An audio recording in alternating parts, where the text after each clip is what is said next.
আসসালামু আলাইকুম। সামনের এই স্তূপটাকে দেখলে যে কেউ মনে করবে বিশাল কোনো রান্নার বা এটার নিচে মনে হয় আগুন দেওয়া হইব না? দেখবাই না আগুন তো তাপেন না দিন না তাকবো না, চলে যাবো। এটা মধ্যে আগুন রাখা দিব। এই তো লাহি আছে না, লাহি আর উপরের পাথর সব গুলা যাইব, সব মিলে যাইব। সর্বনাশ। আর মেশিন তা কয়টা টাকা মেশিন? আচ্ছা আচ্ছা। আর এই জায়গা কি হইব? এই জায়গার মধ্যে তাকিয়ে যে জাল লওয়া, জাল দিবে। এই তো লাহি ও লাকড়ি ঢুকাইবে, বুঝছি।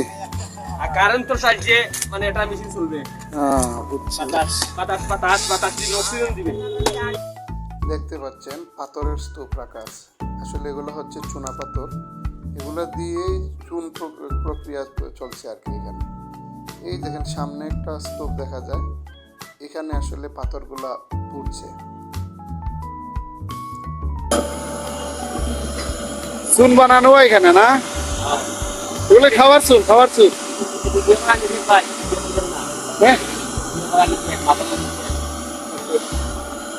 উপরে উঠা যাবে না? উপরে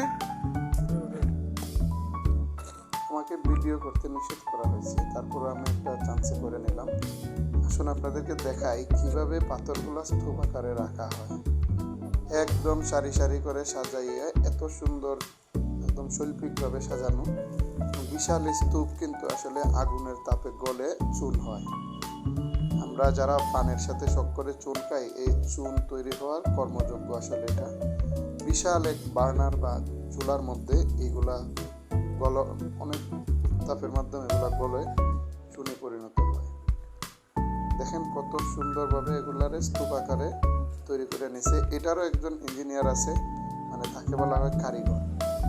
ঠিক আছে, এখন দেখবো আমরা যে গাইল বা যেটার মধ্যে রাখা হয় চুনগুলা, দেখেন আমরা যে স্তূপটা ইতিমধ্যেই দেখছি, এটা কিন্তু এমন একটা খালি জায়গা থেকে শুরু করে একদম উপর পর্যন্ত সাজায় রাখা হয়। এবং এই যে নিচ দিয়ে একটা রাস্তা দেখা যায়, ওইটা দিয়ে কিন্তু উত্তাপ, আগুনের উত্তাপ পাথরের কাছে আসে এবং পাথর এই উত্তাপে গলে চুনে পরিণত হয়।